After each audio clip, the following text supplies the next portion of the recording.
మన ప్రభు అయిన యేసుక్రీస్తునందు మిక్కిలి ప్రియమైన సహోదరులారా, మీ అందరికీ చాలా వందనాలు తెలియజేస్తున్నాను. ఈ ఉదయకాల సమయంలో మీ ఎదుటకు ఆత్మ సంబంధమైన విషయాలు తీసుకొని రావడానికి నేను సంతోషపడుతున్నాను. దేవుని వాక్యం చెప్తున్న రీతిగా లోకంలో మనం అందరికీ తెలుసు, మనకి తెలియని విషయాలు ఏమీ లేవు. బైబిల్ ఎప్పుడు చదువుతూ ఉంటాము. ఆ బైబిల్లో మనం చదివిన ప్రకారం మనం గమనించినట్లయితే కొన్ని సంఘటనలను నేను మీతో ప్రస్తావించాలని చూస్తున్నాను. ఇక్కడ ఇప్పుడు ఏదైతే మనం ప్రస్తావించబోతున్నాం, ఏదైతే విషయాలు నేను మాట్లాడినానో అవి ఈ లోకంలో పాపాన్ని, అసూయని, అలాగే కొందరి ఎడల ఒక ప్రత్యేకమైనటువంటి లేక ఇటువంటివన్నీ కూడా తల్లిదండ్రులుగా ఉన్నటువంటి వారు కొందరు తమ పిల్లల మధ్యలో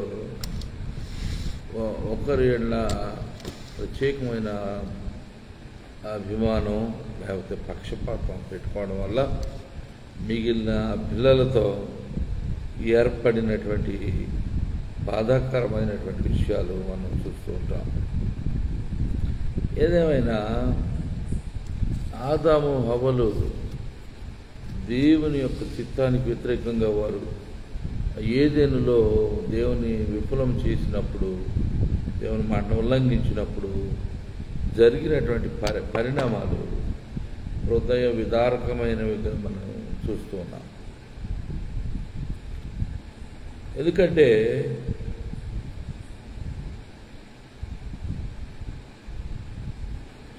వారు ఆదాము హవ్వలు దేవుని కృప చొప్పున వారు కన్న పిల్లలు కయ్యను, హేబెలు ఉదంతం మనం చూస్తే ఏ రీతిగా అతను అసూయపడి దేవుని యొక్క దేవుడు అతను అర్పించిన అర్పణను అంగీకరించిన కారణాన్ని బట్టి తన సొంత అర్పణలను దేవుడు నిరాకరించినటువంటి దానిని బట్టి కయ్యను హేబెలుపై అసూయపడి అతని పైన మోసకరంగా తన పొలములో గొర్రెలు కాచుకుంటూ ఉండగా అతని వద్దకు వెళ్ళి అతనిపై పడి అతని ప్రాణం తీశాడు. లోకంలో మనుషులు ఎటువంటి దురాగతానికైనా పాల్పడటానికి వెనుకాడని పరిస్థితులు ఉన్నాయి. మనుషులకు కలుగుతున్నటువంటి ఆగ్రహము, మనుషుల మధ్యలో ఉన్న పొరపొచ్చాలు, దేవునిని ఎరగక ఆయనతో నడవకపోవడం వల్ల మనుషులలో ఉన్న కరడుగట్టిన పాప స్వభావాన్ని బట్టి నరహత్య చేయటానికి ఈ యొక్క కయ్యను వెనుకాడలేదు. దేవుని ప్రియబిడ్డలారా, ఎంత దారుణమైన సంఘటన చరిత్రలో మొట్టమొదటి హత్య జరిగిందో మనకు అర్థమవుతుంది. అది దారుణమైనటువంటి సంఘటన, హృదయ విదారకమైనటువంటి సంఘటన, దుఃఖాన్ని, అవమానాన్ని, నిందను, దేవుని ఎదుట దోషాన్ని కలుగు చేసేటువంటి హేయమైనటువంటి దుర్నీతి పనులకు మానవుడు పాల్పడటం అది ఎంతో బాధాకరం. ఆ రోజున ప్రారంభమైనటువంటి ఆ యొక్క ఘోరమైనటువంటి నేరాలు చిట్టా ఈరోజు వరకు అంతకంతకు పెరిగిపోతుంది. మనం చూస్తే ఆదికాండము 4వ అధ్యాయం 8వ వచనంలో, నేను ఇంగ్లీష్లో చదువుతున్నాను. And Cain talked with Abel his brother, and it came to pass when they were in the field that Cain rose up against Abel his brother and slew him. బా ఎంత దారుణం అండి. తన పనిలో తానున్న ఆ బిడ్డను, తన సొంత తమ్ముడిని, రక్తం పంచుకొని పుట్టిన సహోదరుని ఆ రీతిగా కనికరము లేకుండా, కటాక్షం లేకుండా అతని పైబడి అతని ప్రాణం తీశాడంటే ప్రాణమునకు విలువలేదు. అసూయ అంత దారుణమైన పనికి అతన్ని పాల్పడేటట్టు చేసింది. ఇప్పుడు మనం చూస్తే 4వ అధ్యాయంలో, ఆదికాండం 4:8 ఈ విషయాన్ని చూస్తాం. 8 మరియు ఆయన వారు నిన్ను నమ్మక మొదటి సూచన బట్టి వినకపోయిన రెండవ దాన్ని బట్టి విందులు. నేను నిర్గమకాండంలో చదువుతున్నాను, చూసారా? రాత్రి వేళ, చీకటి వేళ, ఆదికాండం 4:8 చదవలసింది నేను వేరే చోట చదివాను, క్షమించండి. ఆదికాండం 4:8 ఇలా వ్రాయబడింది.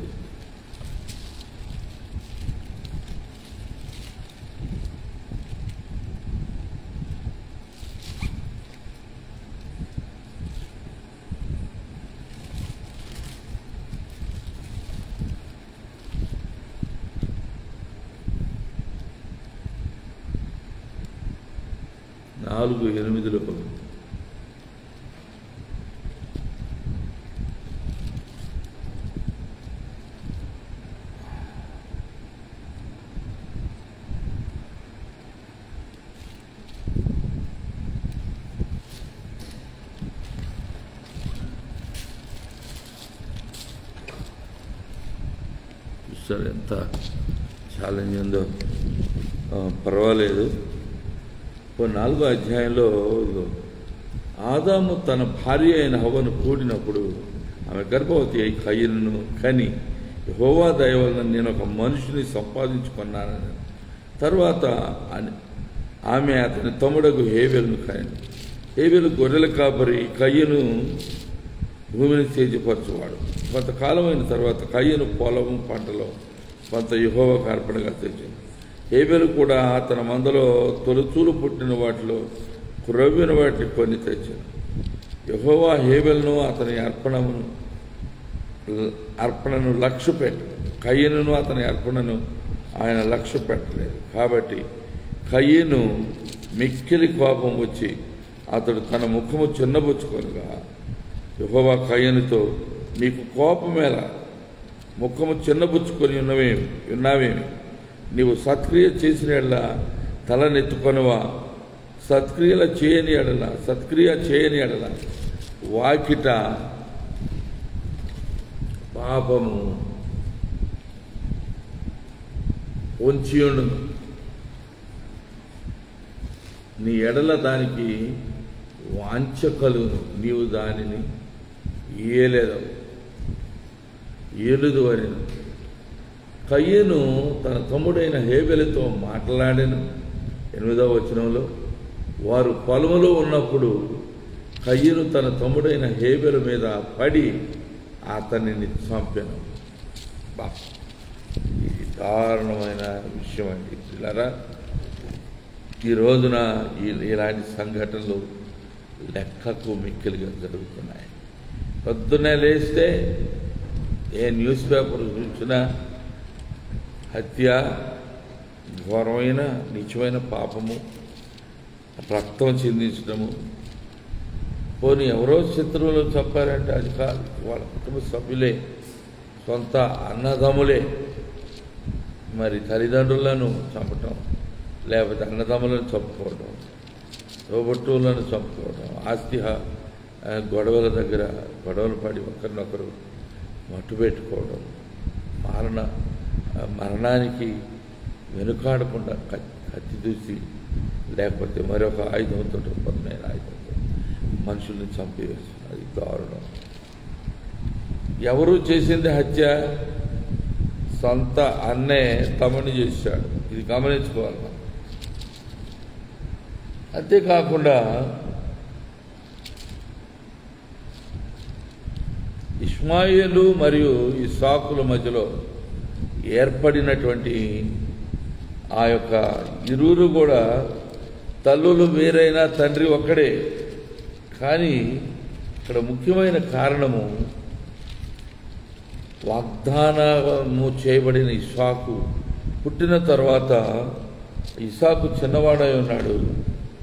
అయితే చిన్నవాడిని అపహాస్యం చేశాడు పెద్దవాడైన ఇష్మాయేలు దాసి గర్భంలో జన్మించినవాడు, అబ్రహాము కుమారుడే. కానీ వాగ్దానం చేయబడినటువంటి ఇస్సాకును మరి దాసి కుమారుడైన హాగరు కుమారుడైనటువంటి ఐగుప్తురాలైన హాగరు కడుపులో పుట్టిన ఈ యొక్క ఇష్మాయేలు అతనిని అపహాస్యము చేశాడు కనుకనే మరి ఆమెకు యజమానురాలికి కోపం వచ్చింది.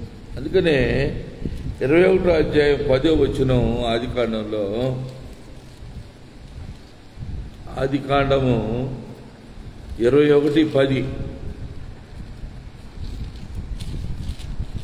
ఎందుకంటే నేను ప్రతిరోజు ఇలాంటివన్నీ గమనించి ఈరోజు ఇవి క్రొత్త కాదులే, ఇవన్నీ అనాది కాలం నుంచి జరుగుతున్నాయి.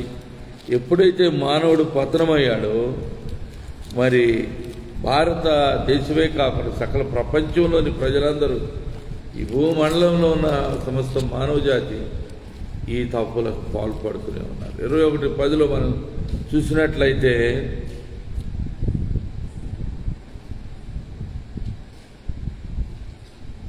అప్పుడు అబ్రహామునకు ఐగుప్తీయురాలైన హాగరు కనిన కుమారుడు పరిహసించుట శారా చూచి, ఈ దాసిని దీని కుమారుని వెళ్ళగొట్టుము, ఈ దాసి కుమారుడు నా కుమారుడైన ఇస్సాకుతో వారసుడై ఉండడని అబ్రహాముతో అనెను.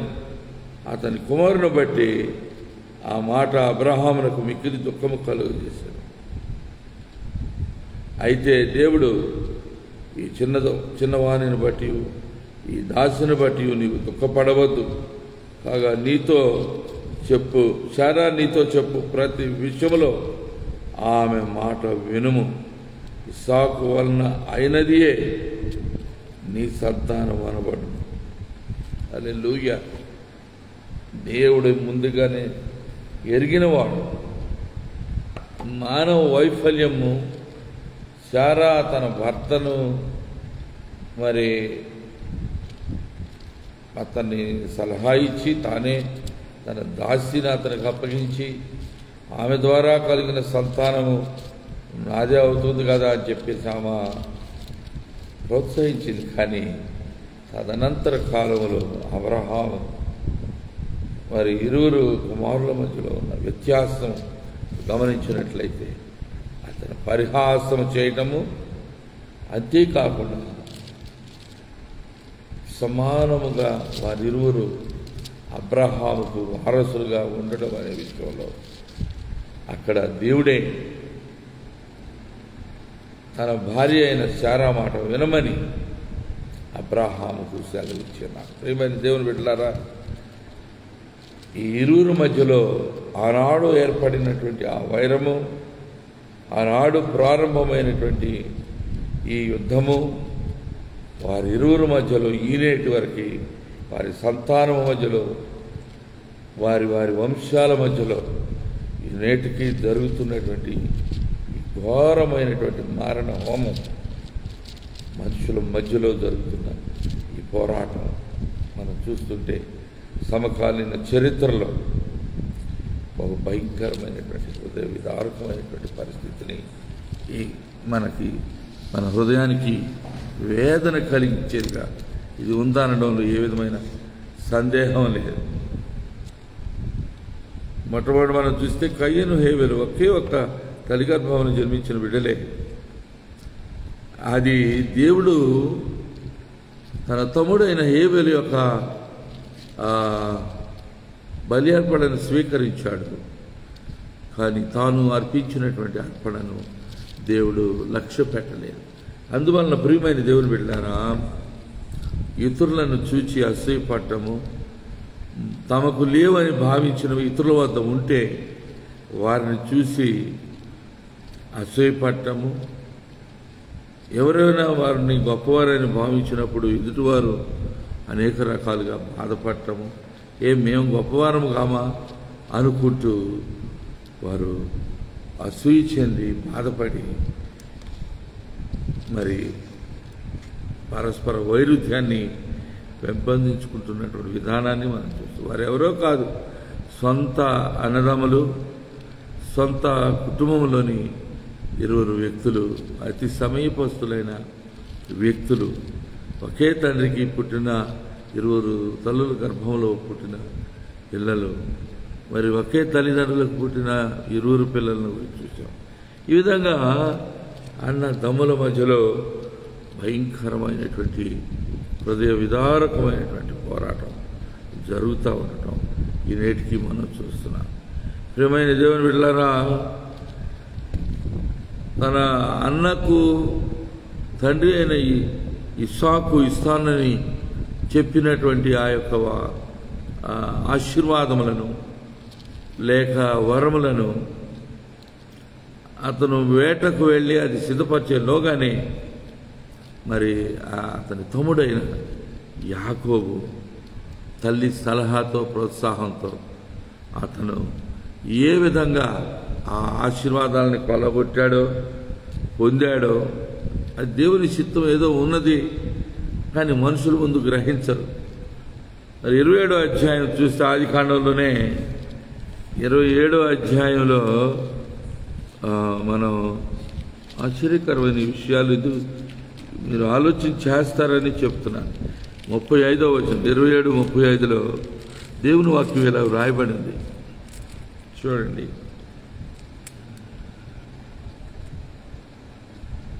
వచ్చి నీకు రావలసిన దీవెనలు కొనిపోయాను. అతడు నీ సహోదరుడు కపటోపాయముతో వచ్చి నీకు రావలసిన దీవెన తీసుకొని పోయాను. ఏశావు యాకోబు అని పేరు అతనికి సరిగానే చెల్లినది. అతడు నన్ను ఈ 2 మార్లు మోసపుచ్చెను. నా జ్యేష్ఠత్వము తీసుకొనెను. ఇదిగో ఇప్పుడు వచ్చి నాకు రావలసిన దీవెనలు తీసుకొనని చెప్పి నా కొరకు మరి ఏ దీవెన మిగిల్చి ఉంచలేదా అని అడిగాను. అందుకు ఇస్సాకు, ఇదిగో అతన్ని నీకు ఏలికనుగా నియమించి అతని బంధుజనములందరినీ అతనికి దాసులుగా ఇచ్చితిని. ధాన్యమును ద్రాక్షరసమును ఇచ్చి అతని పోషించితిని గనుక నా కుమారుడా నీకేమి చేయగలనని ఏశావుతో ప్రత్యుత్తరం ఇయ్యగా, ఏశావు, నా తండ్రి, నీ వద్ద ఒక్క దీవెనయే ఉన్నదా? నా తండ్రి, నన్ను కూడా దీవించమని తన తండ్రితో చెప్పి ఏశావు ఎలుగెత్తి ఏడవగా అతని తండ్రి అయిన ఇస్సాకు, నీ నివాసము భూసారము లేకయు పైనుండి పడు ఆకాశపు మంచు లేకయు నుండును. నీ కత్తి చేత బ్రతుకుదువు, నీ సహోదరునికి దాసుడు వగదువు. నీవు తిరుగులాడుచుండగా నీవు మెడ మీద నుండి అతని కాడి విరిచివేయదు అని అతనికి ఉత్తరం ఇచ్చాను. అయ్యో, ఘోరమైనటువంటి ఈ పరిస్థితి.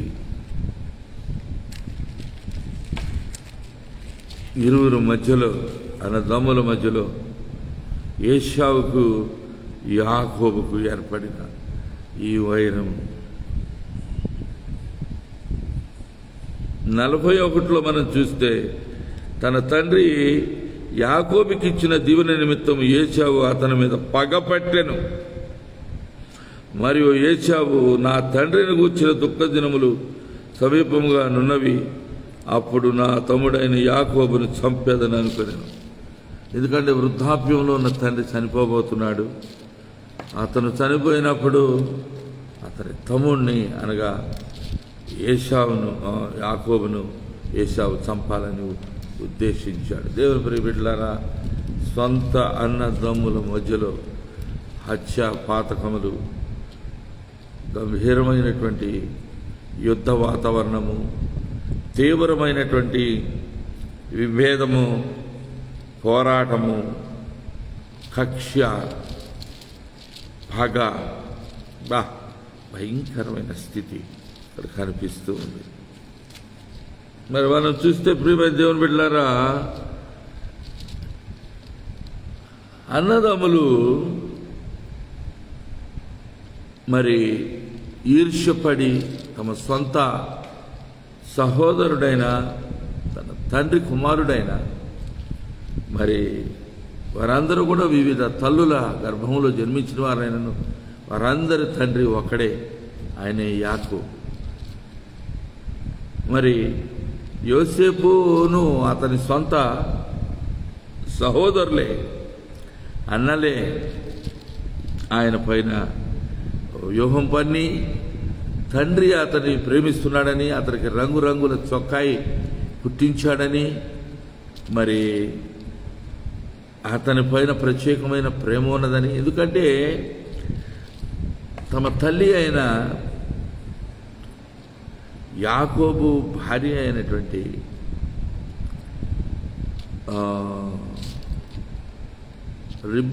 యాకోబు భార్య పేరేంటమ్మా? రాహేలు కదా.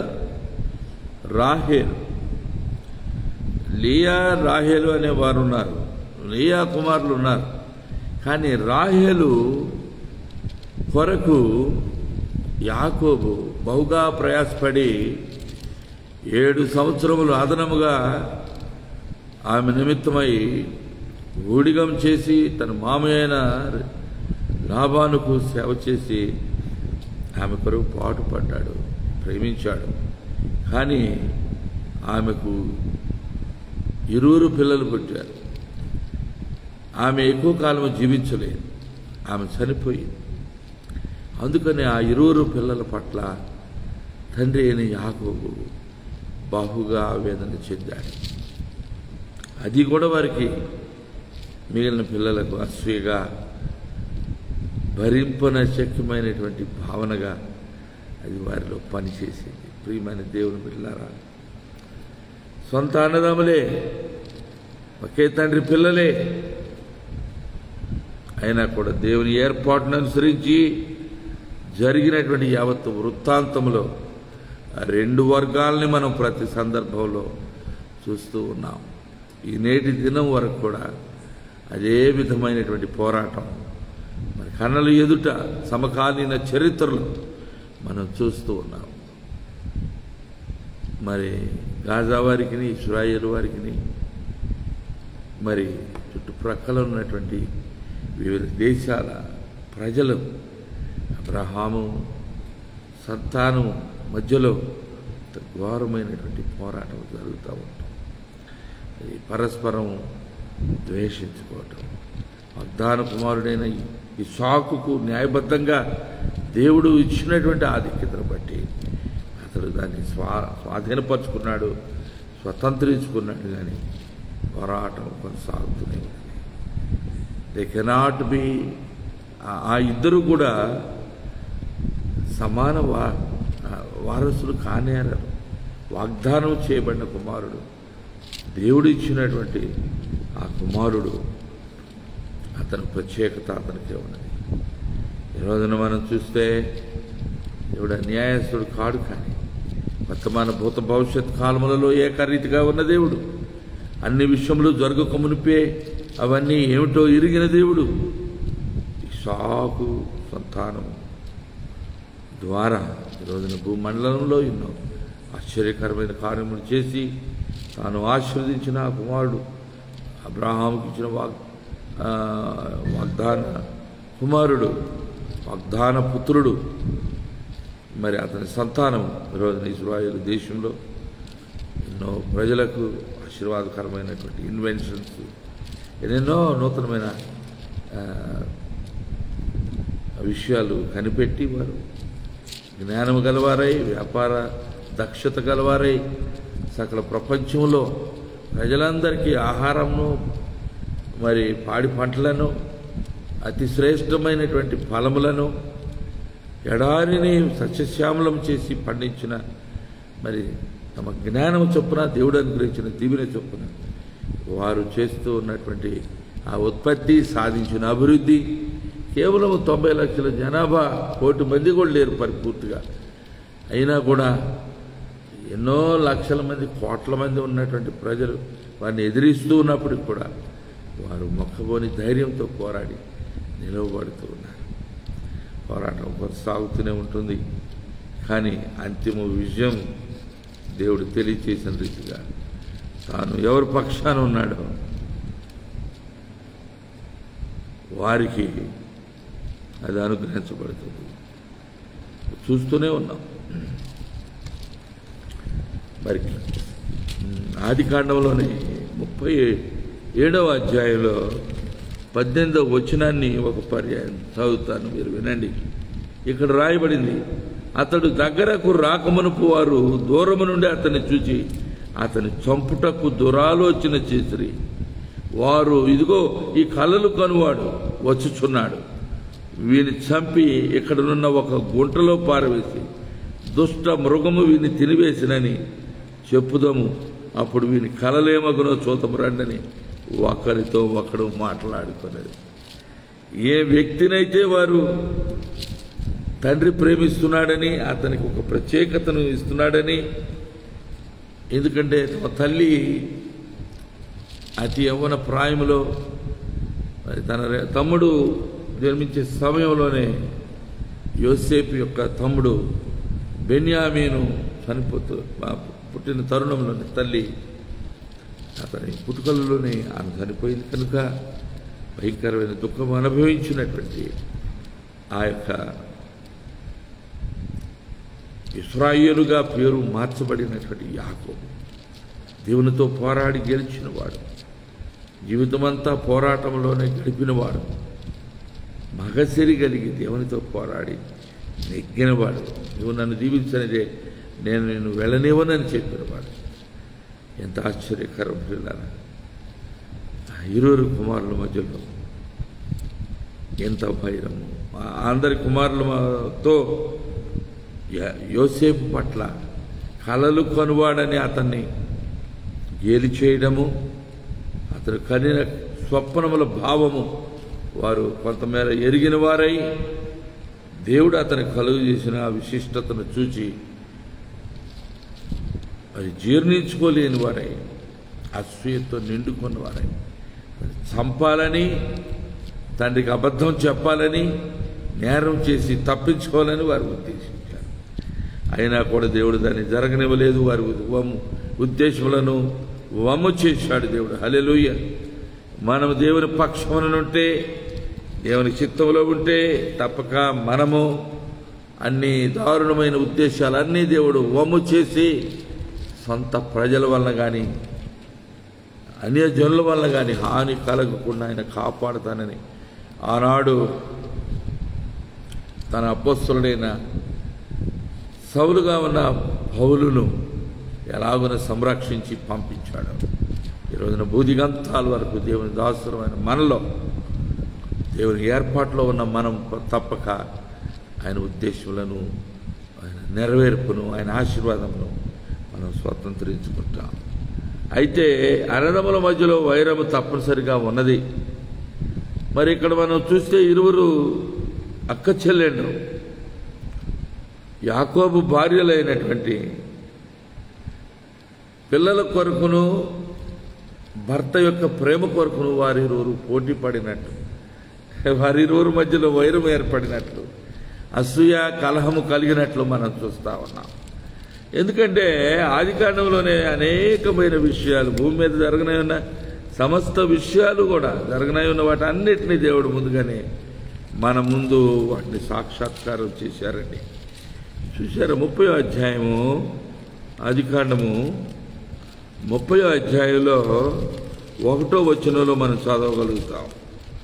31లో ఇలా రాయబడి ఉంది. 30వ అధ్యాయం, రాహేలు తాను యాకోబునకు పిల్లలు కనకపోవట చూచి తన అక్కయందు అసూయపడి యాకోబుతో, నాకు గర్భఫలము నిమ్ము, నేను చచ్చేదనెను. యాకోబు కోపము రాహేలు మీద రగులు కొనగా అతడు, నేను నీకు గర్భఫలము ఇయ్యకపోయిన దేవుని ప్రతిగా నున్నానా అనెను. అందుకు ఆమె, నా దాసి అయిన బిల్హా ఉన్నది కదా, ఆమెతో పొమ్ము, ఆమె నా కొరకు పిల్లలను కనును, అలాగున ఆమె వలన నాకును పిల్లలు కలుగుదురని చెప్పి తన దాసి అయిన బిల్హాను అతనికి భారీగా ఇచ్చాను. యాకోబు ఆమెతో పోగా బిల్హా గర్భవతి అయి యాకోబునకు కుమారుని కనెను. అప్పుడు రాహేలు, దేవుడు నాకు తీర్పు తీర్చెను, ఆయన నా మొరవిని నాకు కుమారుని దయచేసిన అనుకొని అతనికి దాను అని పేరు పెట్టెను. హల్లెలూయా.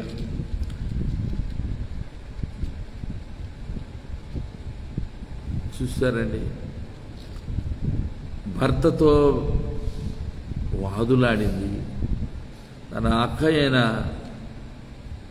లేయాకు దేవుడు గర్భఫలం ఇవ్వడం చూసి భర్తతో వాదులాడింది. నేను దేవుని స్థానంలో ఉన్నానా అని ఆయన భార్యపై కోపగించుకొని సరైన రీతిలో జవాబు చెప్పినప్పుడు ఆమె తన దాసిని తన భర్తకు భారీగా ఇచ్చి ఆమె ద్వారా సంతానం పొంది.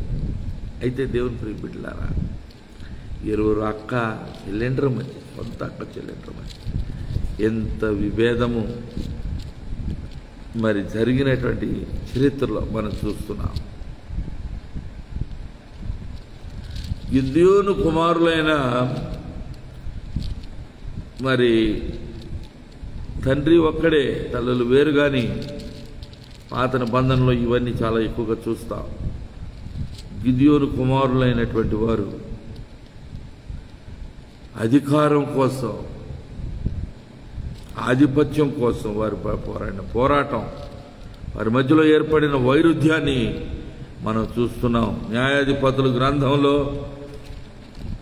న్యాయాధిపతులు గ్రంథంలో 9వ అధ్యాయం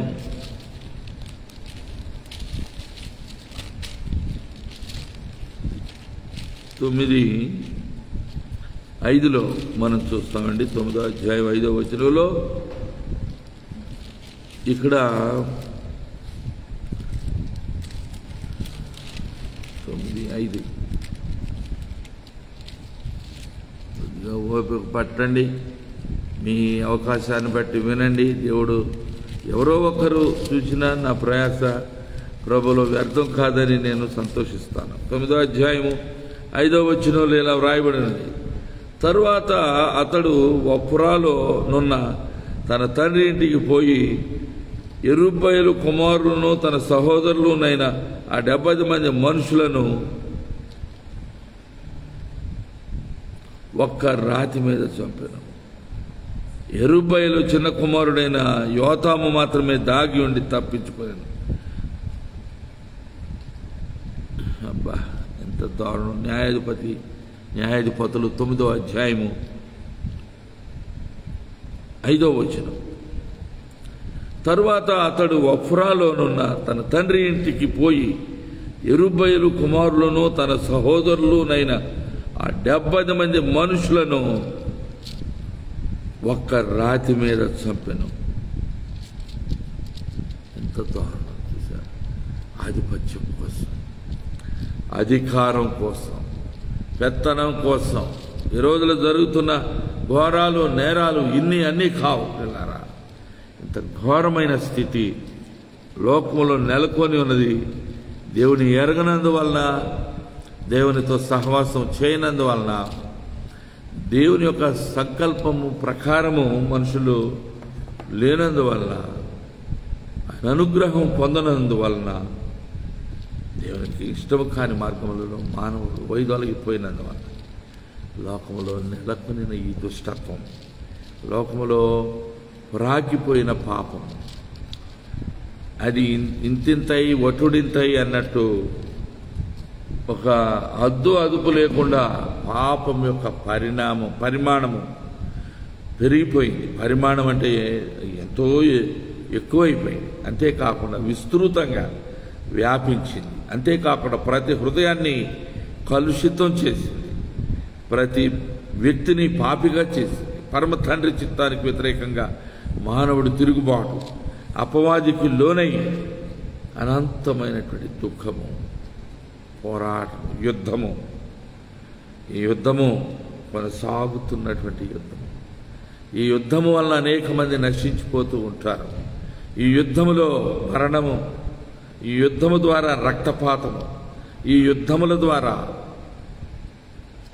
జనసంఖ్య తగ్గిపోవడం, ఈ యుద్ధము ద్వారా అనేకులు విధవరాళ్ళు కావడము, ఈ యుద్ధాల ద్వారా కొందరు ధనవంతులైపోతే మరికొందరు ధనహీనులై ఘనహీనులై జీవితంలో విరక్తి చెంది చివరి వరకు పోరాడి చచ్చిపోతూ ఉన్నారు. శాంతి లేని లోకం, ఈ ఒడంబడికకు నియమ నిబంధనలకు కట్టుబడి ఉండని లోకం. శాంతి ఒప్పందాలు ఎన్నో చేస్తూ ఉంటారు, కానీ ఆ ఒప్పందాలు పాటించక, నిలిచి ఉండక, గౌరవించక, నిబద్ధత లేక ప్రపంచంలో పోరాటాలు. దేవుని విడిచిపెట్టిన లోకంలో పోరాటము గాక మరేముంటుంది? దేవుని నిరాకరించిన ఈ సృష్టిలో ఆయన పోలిక చొప్పున నిర్మించబడిన ఈ మానవులు పరస్పరము వాదులాడుకుంటూ, దూషించుకుంటూ, ఒకరినొకరు కక్షపట్టి కార్పణ్యాలతో కత్తులు దూసి మరి మరణాన్ని కొని తెచ్చుకుంటూ ఉన్నారు. ప్రియమైన దేవుని బిడ్డలారా, ఇది లోకంలో ఉన్నటువంటి ఘోరమైన స్థితి. మనం చూసినట్లయితే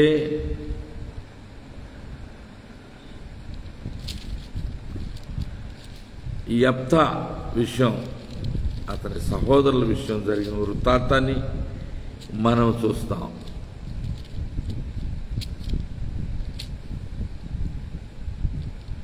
న్యాయాధిపతుల్లోనే 11వ అధ్యాయానికి వెళదాం.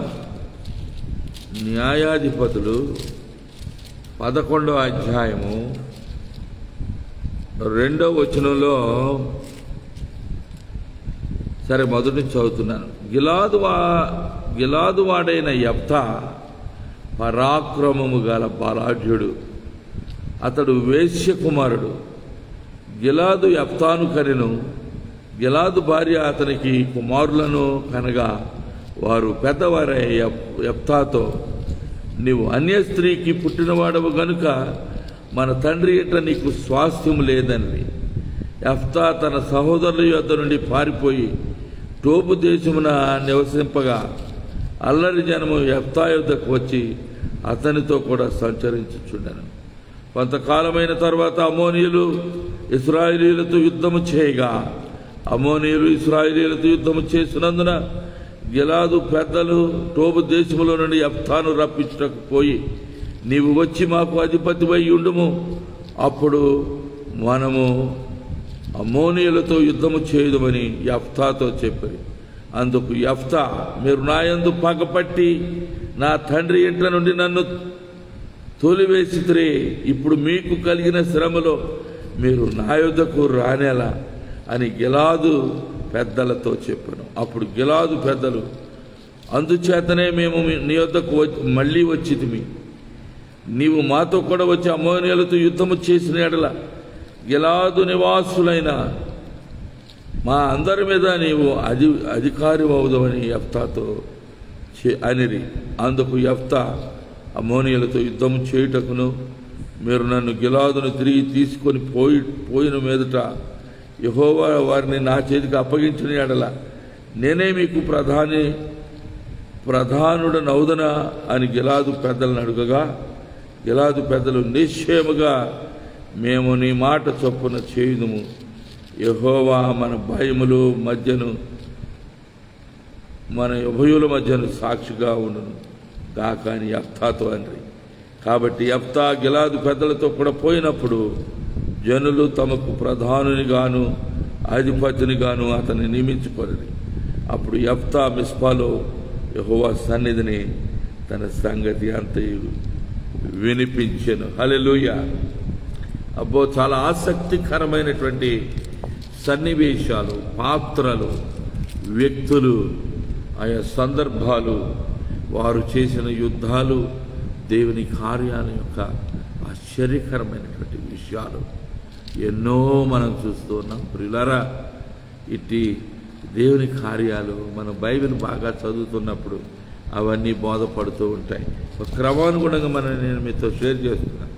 కారణము వాటన్నిటినీ ఆసక్తితో వెతికి వాటిని చదివి గుర్తుపెట్టుకోవడం, ఒక చోట రాసుకోవడం. మరి మనం చూసినట్లయితే 1 సమూయేలు 17:28 1 సమూయేలు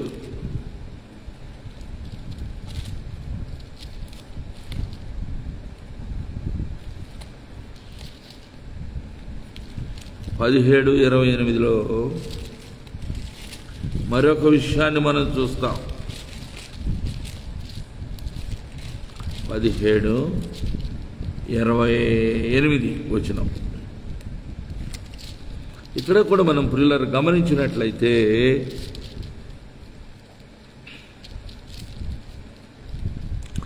అతడు వారితో మాట్లాడునది అతని పెద్దన్నయ్యకు ఎలియాబునకు వినపడగా, సందర్భం ఏంటంటే ఇక్కడ గొలియాతు అనేవాడు గాతు పట్టణము నుండి వచ్చి ఇశ్రాయేలీయుల పెద్దలను, రాజును, ప్రజలందరినీ అవమానిస్తూ, సవాళ్లు చేస్తూ,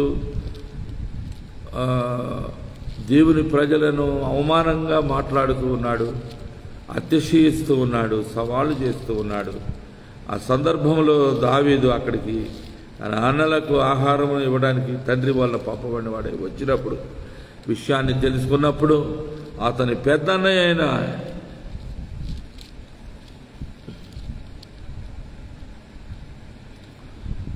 అతని పెద్దన్నయ్యకు 28వ వచనం ఎలియాబునకు వినపడగా, ఎలియాబునకు దావీదు మీద కోపం వచ్చి అతనితో, నీవిక్కడికి ఎందుకు వచ్చితివి?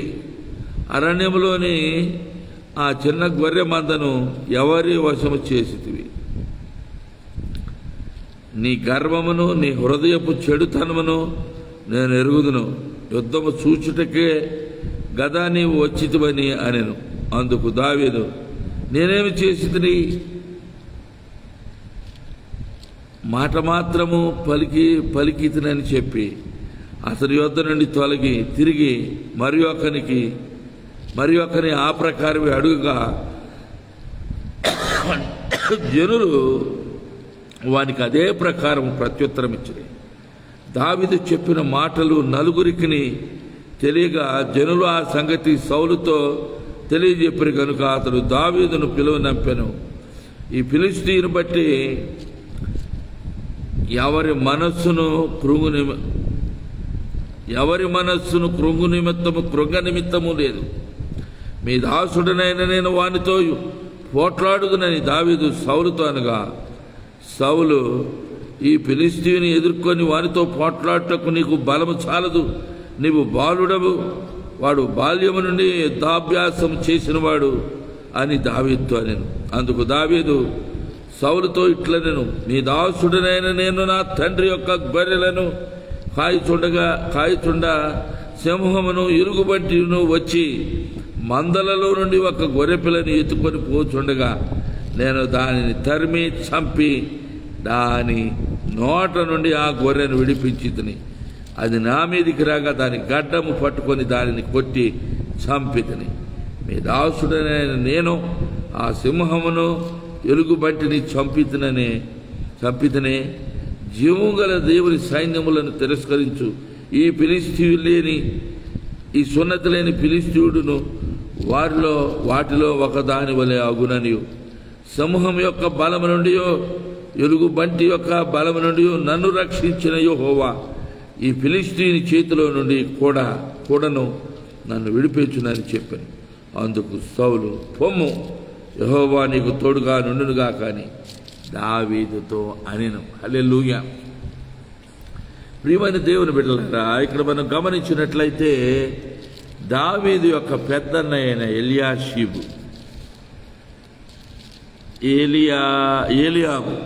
ఏలియాబు ఎంత కోపపడుతున్నాడు? నీ కుయుక్తి నాకు తెలియదా? నీ దుర్మార్గపు ఆలోచన నాకు తెలియదా? నువ్వు ఎందుకు వచ్చావు? మన గొర్రెలను మందను వాటి మానాన వాటిని విడిచిపెట్టి అరణ్యంలో వాటికి దిక్కు లేకుండా చేసి నీవు వస్తావా? ఎవరికి అప్పచెప్పొచ్చావని తమ్ముడు మీద జులుము ప్రదర్శిస్తూ ఉన్నాడు. తమ్ముడి మీద పెద్ద అధికారాన్ని ప్రదర్శిస్తున్నాడు. తమ్ముడే పోరాడాడు కానీ అతను పోరాడలే, అతను ఓడిపోయాడు. అతను మౌనంగా ఉన్నాడు, సవాలు స్వీకరించలే.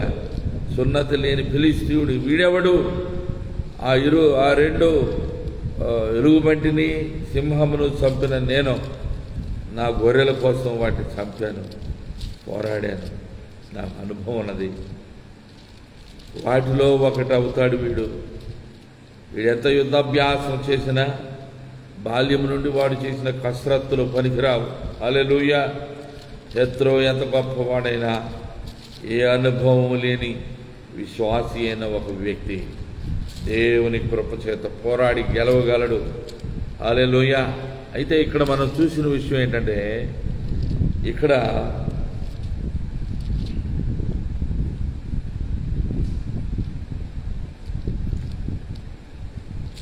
అసూయ మరియు కక్ష, ఒక ఈర్ష్య, అసూయ, కక్ష, అయిష్టత, చిన్న చూపు, ఇవన్నీ కూడా ఎలియాబు తన తమ్ముడైన దావీదు అట్లా చూపించాడు. ప్రియమైన దేవుని బిడ్డలారా, ఈ రోజుల్లో అన్న తమ్ముల మధ్యలో భయంకరమైన వ్యత్యాసాలు ఉన్నాయి, పోరాటాలున్నాయి, గొడవలున్నాయి, కక్షలున్నాయి, ఒకరినొకరు గౌరవించుకునేది లేదు. ఎక్కడ చూసినా పోరాటమే, అన్నదమ్ముల మధ్యలో పోరాటమే, అసూయ, అన్ని విషయాల్లో పోరాటము, అన్ని విషయాలలో పోటీతత్వము, ఒకరినొకరు చూచి సంతోషపడటం లేదు, ఒకరికి కలిగిన అవకాశాలను బట్టి ఒకరు చూచి సంతోషించేది లేదు. నా తమ్ముడే, నా అన్నే, లేకపోతే నా సహోదరుడే, లేకపోతే మా బంధువే, రక్త సంబంధే, దేవుని దయ వల్ల వాళ్ళు బాగానే ఉన్నారు, వారు బాగుంటేనే కదా నేను బాగుండగలుగుతానని ఎవరూ తలంచడం లేదు. ప్రియమైన దేవుని బిడ్డలారా, మనం ఇంకా చదువుకుంటూ పోతే చాలా విషయాలు ఉన్నాయి. 2 సమూయేలులోకి మనం వెళ్ళినట్లయితే 13వ అధ్యాయంలో 2 సమూయేలు 13వ అధ్యాయము 23 నుండి 29 వరకు మనం వాక్యాన్ని చూసినట్లయితే ఇక్కడ కూడా ఆశ్చర్యకరమైన అనేక మంచి విషయాలు, మన కనువిప్పు కలిగే విషయాలు ఉన్నాయండి.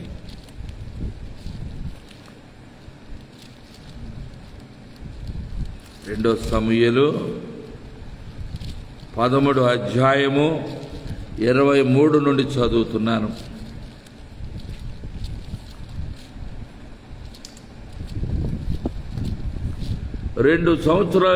రెండు సంవత్సరములైన తరువాత ఎఫ్రాయిమునకు సమీపమందుండు బయల్దాసోరులో అబ్షాలోములు గొర్రెలు బొచ్చు కత్తిరించు కాలము రాగా అబ్షాలోము రాజకుమారులందరినీ విందునకు పిలిచాను. అబ్షాలోము రాజునద్దకు వచ్చి, చిత్తగించుము, నీ దాసుడైన నాకు గొర్రె బొచ్చు కత్తిరించు కాలం వచ్చాను. రాజవైన నీవును నీ సేవకులను విందునకు రావాలని నీ దాసుడైన నేను కోరుతున్నానని మనవి చేయగా, రాజు, నా కుమారుడా, మమ్మను పిలవద్దు, మేము నీకు అధిక భారముగా ఉందము, మేమందరము రాత కథ అని చెప్పినాను. అబ్షాలోము రాజును బలవంతము చేశాను. అయితే దావీదు వెళ్ళనొలక అబ్షాలోమును దీవించి పంపగా, అబ్షాలోము, నీవు పోయిన ఎడల నా అన్నయ్యకు, నీవు రాకపోయిన ఎడల నా అన్నయ్యకు అమ్నోను మాతో కూడా వచ్చినట్లు సెలవిమని రాజుతో మనవి చేసింది. అతడు నీ వద్దకు ఎందుకు రావాలని రాజు అడుగగా, అబ్షాలోము అతని బతిమాలినందున రాజు అమ్నోనును తన కుమారులందరూ అతని వద్దకు పోవచ్చునని సెలవించాడు. అంతలో అబ్షాలోము తన పనివారిని పిలిచి, అమ్నోను ద్రాక్షారసం వలన సంతోషియుడు మీరు కనిపెట్టి ఉండి అమ్నోనును హతము చేయడని నేను మీతో చెప్పినప్పుడు భయపడక అతని చంపుడి. నేను కదా మీకు ఆజ్ఞ ఇచ్చున్నాను, ధైర్యం తెచ్చుకొని పౌరుషము చూపుడి అని గట్టిగా ఆజ్ఞయించాను. అబ్షాలోము ఇచ్చిన ఆజ్ఞ చొప్పున వారు చేయగా రాజకుమారులందరూ లేచి తమ హంసర గాడిదలు నెక్కి పారిపోయారు. వారు మార్గంలో ఉండగానే ఒక్కడునూ లేకుండా రాజకుమారులను అందరినీ అబ్షాలోము హతము చేసినని దావీదునకు వార్త రాగా అతడు లేచి వస్త్రములు చింపుకొని నేల పడి ఉండెను. మరియు అతని సేవకులందరూ వస్త్రములు చింపుకొని దగ్గర నిలవబడి ఉండేది. దావీదు సహోదరుడైన షిమ్యాకు పుట్టిన యెహోనాదాబు దీనిని చూచి రాజకుమారులైన యవ్వనులందరినీ వారు చంపురని నా ఏలినవాడవగు నీవు తలంచవద్దు. అమ్నోను మాత్రమే మరణమాయను. ఏలయనగా అతడు అబ్షాలోము చెల్లెలైన తమారును బలవంతము చేసిన నాట నుండి అబ్షాలోము అతను చంపవలనని అను తాత్పర్యంతో ఉండినని అతని నోటి మాటను బట్టి వచ్చును. కాబట్టి నా ఏలిన వాడవగు నీవు రాజకుమారులందరూ మరణమైరని తలచి విచారపడవద్దు. అమ్నోను మాత్రమే మరణం ఆయన. అబ్షాలోము ఇంతకుముందు పారిపోయి ఉండేది. ఓ నా ప్రియమైన దేవుని బిడ్డలారా, ఇక్కడ చూస్తే చాలా ఆసక్తికరమైన ఒక డ్రామా అన్ఫోల్డ్ అవుతాం మన కన్నుల ఎదుట. బైబిల్లో ఒక గొప్ప డ్రామా, ఆశ్చర్యకరమైనటువంటి ఒక ఇతివృత్తము అక్కడ కనిపిస్తూ జరిగిన నేరానికి సహోదరుడైన తన తండ్రి కుమారుడైన తన దావీదు భార్యల్లో ఒక భార్య కుమారుడైన అమ్నోను మరి తన సహోదరుడైన అబ్షాలోము చెల్లెలకు తామారుతో అమర్యాదగా వ్యవహరించి ఆమెను బలాత్కారం చేసి ఆమెను అవమానించి సొంత అన్నయ్యే రక్త సంబంధే చెల్లెల పైన చేసిన అఘాయిత్యము అప్రాచ్యము చేయడానికి వీలు కాని పని చేసినందువల్ల మానవజాతి చరిత్రలో ఇవన్నీ చాలా చాలా కనిపిస్తూ ఉంటాయి. మనుషులు బలహీనులే, తీరా నేరాలకు పాల్పడుతూ ఉంటారు. దేవునికి తెలుసు మానవుడు నిర్మించబడిన రీతి ఎరిగిన వాడే. అయినను మానవులు చేసిన పాపమును బట్టి ఈ లోకంలో ఎవరో ఒకరు ఆగ్రహం చెందినవారు. కత్తి ద్వేకం మానదు, కత్తితో వారిని హతము చేయక మానదు. అమ్నోను చేసిన పాపమును బట్టి దావీదు ఆ విషయాన్ని కనిపెట్టలేకపోయాడు. కానీ ఆ యొక్క అబ్షాలోము యొక్క హృదయ ఆలోచనను కనిపెట్టలేదు. కానీ తన చెల్లెలకు జరిగిన అవమానంను గూర్చి, ఆమెకు ఏర్పడిన నిందను గూర్చి ప్రతిచర్యగా తిరిగి వానికి హత్య చేయటం ద్వారా తన యొక్క ఆగ్రహాన్ని అబ్షాలోము తెలియజేశాడు, చూపాడు. ప్రియమైన దేవుని బిడ్డలారా, ఇంకా చెప్పుకుంటూ పోతే పరంపరగా లెక్కలేనన్నీ ఈ బైబిల్లో మనం చూస్తూనే ఉంటాం. చూడండి, ఇక్కడ తండ్రి అలాగే కొడుకు కూడా విభేదాలు. అబ్షాలోమే తిరిగి తండ్రికి వ్యతిరేకంగా తండ్రి యొక్క రాజ్యాన్ని తాను స్వాధీనపరచుకోవాలని, దేవుని ప్రజలైన ఇశ్రాయేలీయులను తానే పరిపాలన చేయాలని యోగ్యత లేకపోయినా దురుద్దేశంతో, ఇతరుల యొక్క ప్రమేయంతో, ఆలోచనలతో ప్రభావితుడై ఆ యొక్క మరి అబ్షాలోము చేసిన ఈ ఘోరమైన పనిని చూస్తే 2 సమూయేలు 15వ అధ్యాయం 6వ వచనంలో అతను చేసిన కుట్ర ఘోరమైనటువంటిది. 15వ అధ్యాయంలో 12వ వచనం చూద్దాం ఒకసారి. ఈ అబ్షాలోము తన అన్నయ్య అయిన అమ్నోను చంపాడు. అంతేకాకుండా తన తండ్రికి వ్యతిరేకంగా తిరుగుబాటు చేశాడు. 12వ వచనం 15వ అధ్యాయం 2 సమూయేలు 15:12లో ఇలా వ్రాయబడి ఉన్నది. మరియు బలి అర్పింపవలనని ఉండి అబ్షాలోము గిలోనీయుడైన అహీతోపెలు అను దావీదు యొక్క మంత్రిని గిలో అను అతని ఊరి నుండి పిలిపించి ఉండెను. అబ్షాలోము దగ్గరకు వచ్చిన జనము మరీ ఎక్కువ కొడి చేత కుట్ర బహు బలమాయను. ప్రజలందరినీ సమకూర్చుకున్నాడు. వారందరితో మంచిగా మాట్లాడాడు. వారందరితో తండ్రికి వ్యతిరేకంగా తన పక్షం వహించేటట్టుగా చేసుకున్నాడు. ఇశ్రాయేలీయులు అబ్షాలోము పక్షం వహించరని దావీదునకు వర్తమానము రాగా దావీదు యెరూషలేమునందున్న తన సేవకులందరికీ ఎలాగో ఆజ్ఞ ఇచ్చాను.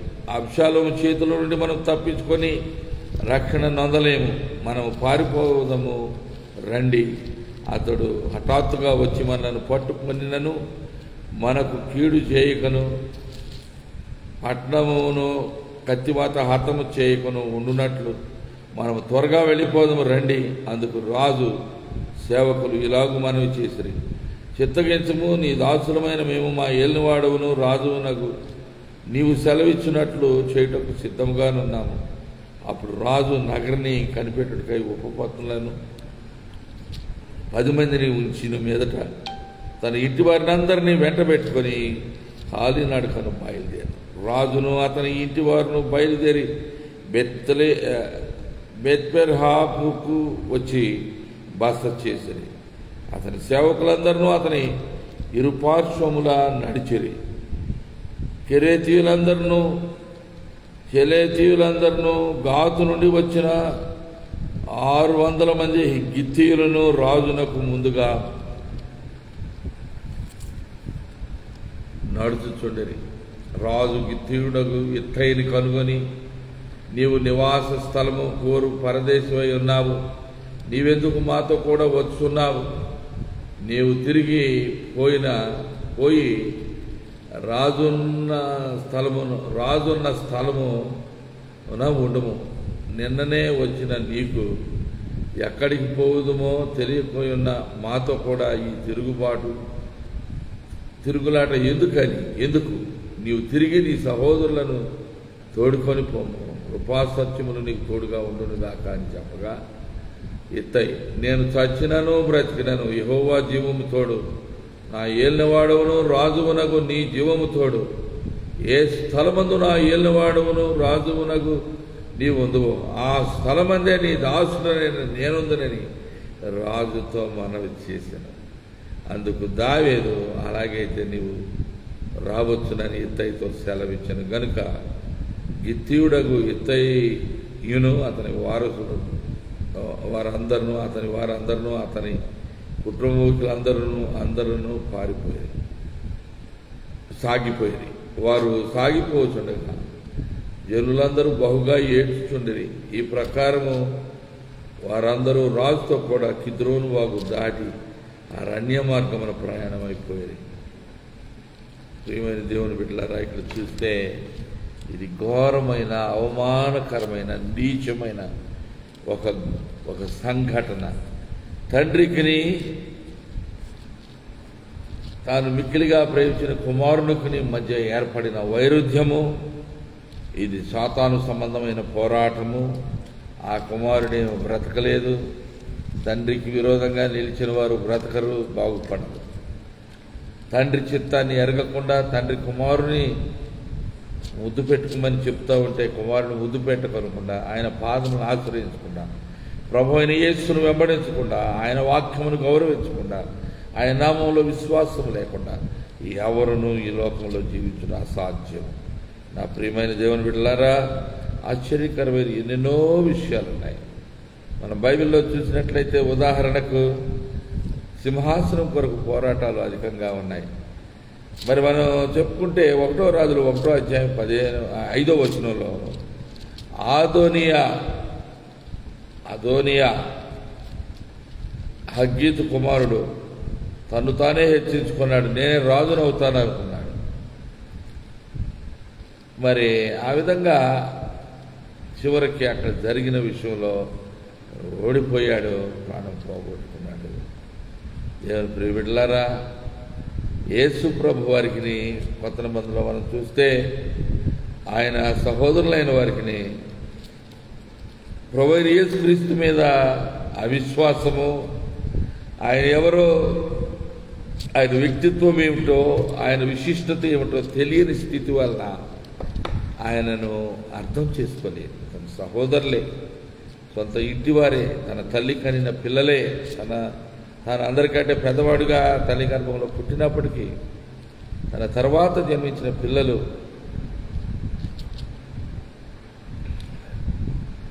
మరి యోసేపు కుమారులు కుమార్తె ఆయనను గ్రహించుకోలేదు. మనం ఆలోచన చేస్తే ఎన్నో ఆశ్చర్యకరమైన విషయాలు కొత్త నిబంధనలో కూడా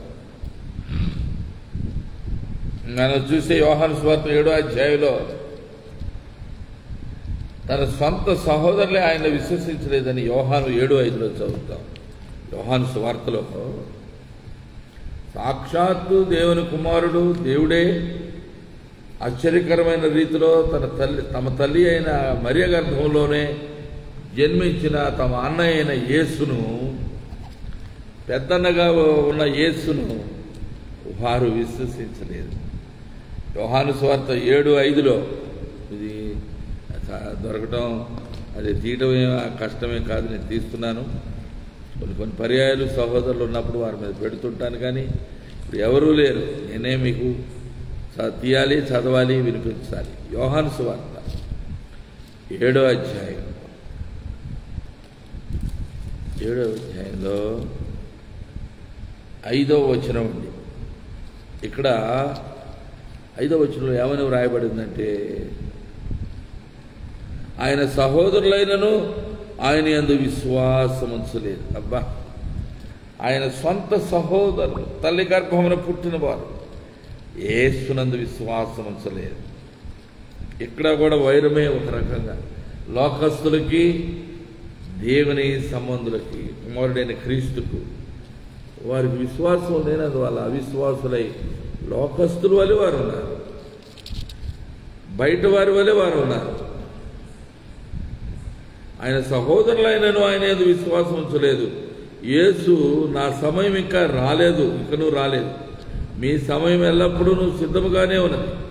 లోకం మిమ్మల్ని ద్వేషింపు నేరదు, కానీ దాని క్రియలు చెడ్డవని నేను దానిని గురించి సాక్ష్యం ఇచ్చున్నాను కనుక అది నన్ను ద్వేషించున్నది. మీరు పండుగకు వెళ్ళుడి, నా సమయం ఇంకను పరిపూర్ణం కాలేదు కనుక నేను ఈ పండుగకు ఇప్పుడే వెళ్ళనని వారితో చెప్పాను. ఆయన వారితో ఇలాగూ చెప్పిన గలిలో నిలిచిపోయింది. వారందరూ పండుగ చేసుకుందాము, అన్నయ్య నువ్వు రా, పెద్ద ఆయన నువ్వు రా మాతో అంటే, నాకు ఇంకా సమయం రాలేదని చెప్పారు ప్రభువు వారు. సమయం రాకుండా పని ఏదో చేసేయాలని చూస్తూ ఉంటాం మనం. మనిషి మాత్రం ఆత్మ సంబంధమైన విషయాలకి సమయం ఉన్నది. ప్రతి విషయానికి దేవుడు నియమించిన విధానం ఉన్నది. ప్రతి పద్ధతిలో దేవుని యొక్క ముద్ర ఉన్నది. ఆయన చిత్తం ఏదైతే అది జరుగుద్ది. తండ్రి చిత్తం లేనిది ఏ పని జరగదు, సమయం రానిది ఏ పని కూడా సంభవించదు. నా ప్రియ సహోదరి సహోదరులారా, ఏదైనా శ్రమలో ఉన్నారా? సమయం వస్తుందండి, ఆసన్నం అవుతూనే ఉంది. ఆశతో, నిరీక్షణతో, విశ్వాసంతో, ప్రార్థనాపూర్వకంగా మనం ఎదురు చూద్దాం. ఎన్నో బాధల్లో ఉన్నాను నేను కూడా. దేవుని పరిచర్యకు నేను అంకితమయ్యాను. ఆయన నన్ను పిలుచుకున్నారు, ప్రేమించారు, కృపతో నాకు తన పనిలో భాగస్వామ్యాన్ని ఇచ్చారు. నేను చేసిన పనిని దేవుడు ఏళ్ల తరబడి నమ్మకంగా ఆశీర్వదిస్తూ దీవిస్తూ వచ్చారు. శ్రమ కలిగేసరికి నేను నిలవనా అని దేవుడు నన్ను పరీక్షిస్తూ ఉన్నారు. కానీ ఆ పరీక్షలో యోబు గారిని పరీక్షించారు. నేను యోబుతో పోల్చుకోవటం కాదు, విషయం సింపుల్గా చెప్తున్నానంటే, యోబు గారిని పరీక్షించబడినప్పుడు అతడు ఒక శుద్ధమైన ఒక మేలిమి బంగారముగా ఆయన బయటకు వచ్చాడు. అగ్నిలో కాల్చబడిన శుద్ధమైన సువర్ణము అగ్ని చేత కాల్చబడిన తర్వాత మేలిమి బంగారముగా, అది అత్యంత విలువైనదిగా అది రూపుదిద్దుకుంటుంది. మనం కూడా అంటే ఎన్ని శ్రమలు వచ్చినా, ఎన్ని బాధలు వచ్చినా దేవుని సమయం కొరకు కనిపెట్టి మనం చూసినప్పుడు మన సమయాన్ని అన్ని పనులు చేసే దేవుడు మన విషయంలో కూడా కనికరం కలిగే ఉన్నాడు. మన పట్ల ఆలోచన కలిగి ఉన్నాడు. మనని దీవించాలని, మనని ఆశీర్వదించాలని, మనకు మేలు చేకూర్చాలని ఆయన కోరుకుంటూ ఉన్నాడు. కనుక ప్రియులారా, ఎవరు నిరుత్సాహపడవద్దని నేను ప్రేమతో మీకు మనవి చేస్తున్నాను. మళ్ళా ఇంకా మనం చూసినట్లయితే తప్పిపోయిన కుమారుడు విషయంలో కూడా ఇద్దరు అన్నదమ్ములు మనం అక్కడ చూస్తున్నాం. తండ్రి యొక్క ఆస్తిని పంచుకొని వెళ్ళిపోయి దూరదేశంలో తన వాటా ఆస్తిని వేశ్యలతోనూ విచ్చలవిడిగా ఖర్చు పెట్టినటువంటి ఆ తప్పిపోయిన కుమారుడు దుర్భర దారిద్ర్యాన్ని అనుభవించి రోగిష్ఠుడై పందులు తినే ఆహారం కూడా అతనికి లభించక అతడు వెలివేయబడినాడు, పంపించి వేయబడినాడు. అప్పుడు ఆ కుమారుడు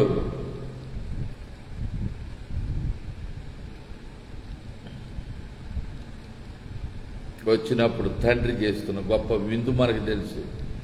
తండ్రి అతను ఎదుర్కోవడానికి వెళ్ళిన పరిస్థితి మనకు తెలుసు. లూకా సువార్తలో పిల్లారా, మనం కొత్త నిబంధనలో లూకా సువార్త 15వ అధ్యాయంలో ఉంటుంది. ఈ వృత్తాంతం అంతా కూడా ఇదొక ఉపమాన రీతిగా ప్రభు చెప్పిన విషయం అయినప్పటికీ అందులో కూడా వాస్తవాలు, మనుషుల వైఖరి ప్రభువుకు తెలుసు కనుక అక్కడ ఉన్నటువంటి వాస్తవానికి అతని గురించిన విషయం ఎంతో ఆసక్తికరంగా ఉంది. 15వ అధ్యాయము 28వ వచనంలో, లూకా సువార్త 15:28లో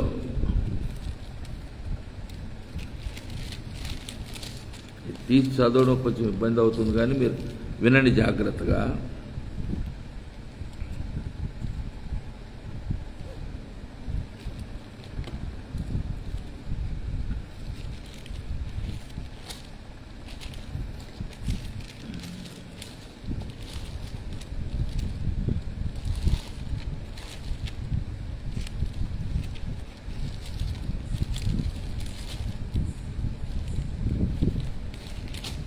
లూకా సుజాత ఎంతసేపు పడుతుంది? 15:28లో, అయితే అతడు కోపపడి లోపలికి వెళ్ళనొల్లకపోయాను కనుక అతని తండ్రి వెలుపలికి వచ్చి లోపలికి రమ్మని బతిమాలు కోరెను. అందుకు అతడు తన తండ్రితో, ఇదిగో ఇన్ని ఏళ్ల నుండి నిన్ను సేవించున్నానే, నీ ఆజ్ఞ నేను ఎప్పుడూ మీరలేదే, అయినను నా స్నేహితులతో సంతోషపడినట్లు నీవు నాకు ఎప్పుడునూ నాకెన్నడూ ఒక మేక పిల్లనైనా ఇయ్యలేదని. అయితే నీ ఆస్తిని వేశ్యలతో తినివేసిన ఈయన కుమారుడు రాగానే వీని కొరకు క్రొవ్విన పశువును వధించితు అని చెప్పాను. అందుకు అతడు, కుమారుడా, నీవెల్లప్పుడూ నాతో కూడా ఉన్నావు, నీవు నీవి మనం సంతోషపడి ఆనందించడం యుక్తమే. ఈయన తమ్ముడు చనిపోయి తిరిగి బ్రతికెను, తప్పిపోయి దొరికినని అతనితో చెప్పాను. హల్లెలూయా. చాలామంది ఎట్లా జాలి లేదు. దేవుని బిడ్డలైన వారు, పరిసయ్యులుగా ఉన్నవారు, కొత్తగా మారు మనసు పొంది పశ్చాత్తాపడి దేవుని కృపను పొందిన బిడ్డల ఎడల చిన్న చూపు, వారి కలిగిన ఆధిక్యతను చూసి తట్టుకోలేని అసూయ, ఒక రకమైనటువంటి మానవులకున్న బలహీనత, లోకంలో ఉన్న పాపమును బట్టి వాస్తవికమైన ఈ వ్యత్యాసం, మనుషుల మధ్యలో పొరపచాలు కలిగి ఉన్న ఈ మనుషుల సంబంధాలు, అనుబంధాలు దెబ్బతినిపోయి ఉన్నాయి. వాటన్నింటినీ పునరుద్ధరించటం దేవుని చిత్తం. మనుషులందరూ పశ్చాత్తాపడటం, కరుణ వాత్సల్య పూర్వక హృదయాలతో పరస్పరం ప్రేమించుకొని, గౌరవించుకొని, ఒకరిని ఒకరు క్షమించుకొని, ఒకరిలో ఒకరు గౌరవభావాన్ని పెంపొందించుకొని, సమన్వయముతో, సదుద్దేశముతో, సద్భక్తితో ఒకరి ఎడల ఒకరు ప్రేమ కలిగి జీవించడం దేవుని చిత్తమని ఈ సందర్భంగా నేను ప్రియులైన మీ అందరికీ నేను తెలియజేస్తూ ఉన్నాను. ఒకే ఇంట్లో తల్లిదండ్రులకు, అన్నదమ్ములకు, అక్క చెల్లెండ్రకు విభేదాలు కలుగుతూ ఉన్నాయి. కారణం ప్రభు అయిన యేసుక్రీస్తునందు వారు ఇచ్చిన విశ్వాసాన్ని బట్టి. 35, 36 వచనం, మత్తయి సువార్త 10, మత్తయి సువార్త 10వ అధ్యాయము,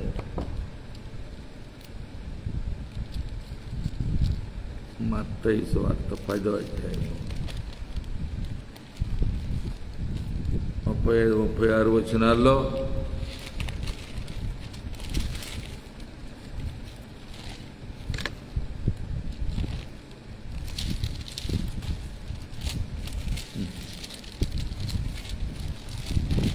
మత్తయి 10:35 మరియు 36 వచనాలు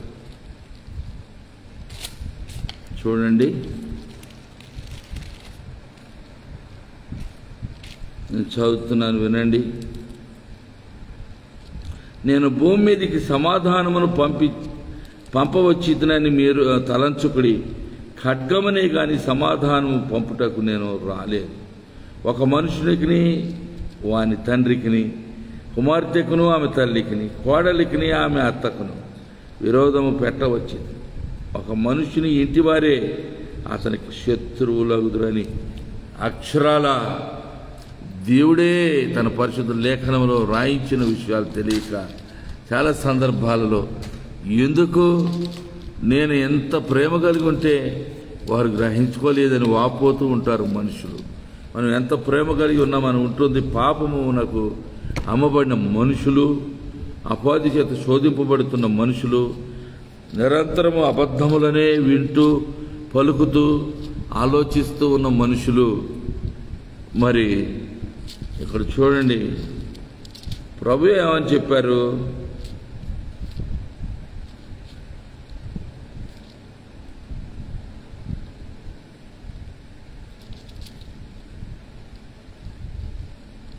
ఒక మనుషునికి వాని తండ్రికిని, కుమార్తెకును ఆమె తల్లికిని, కోడలికిని ఆమె అత్తకును విరోధము పెట్టవచ్చునని.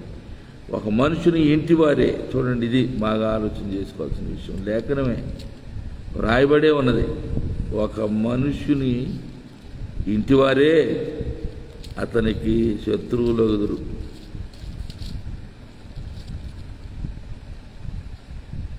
ఎంతోమంది అయ్యారు, ఇప్పుడు అవుతూనే ఉన్నారు. ఇందులో వింత లేదు, ప్రభు ముందే చెప్పారు.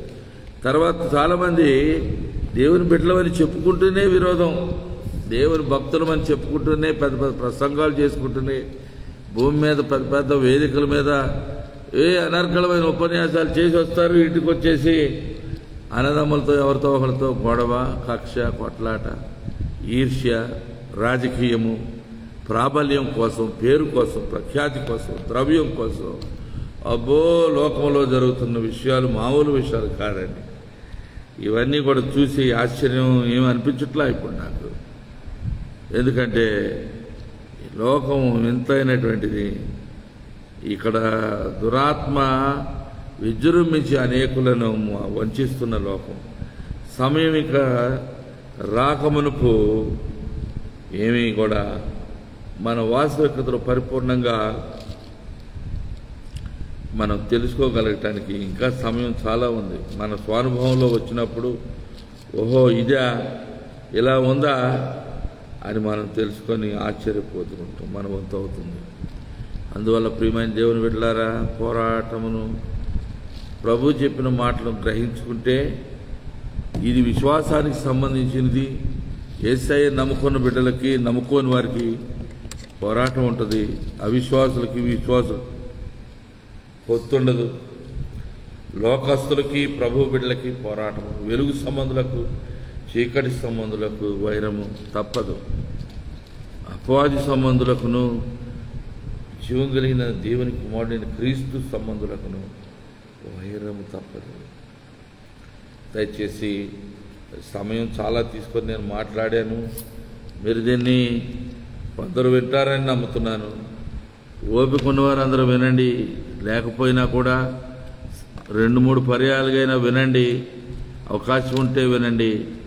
నాకంటే చాలామంది గొప్ప బోధకులు ఉన్నారు. మీకు కొని ఎవరైనా మీ స్థానిక సంఘ కాపరి, అలాగే మీరు అనుభవం ఎక్కువగా వింటూ ఉన్న దైవజనులైన ఏదైనా బోధ వినాలి, ఉపదేశం చూడాలి, వాక్యాన్ని గౌరవించాలి.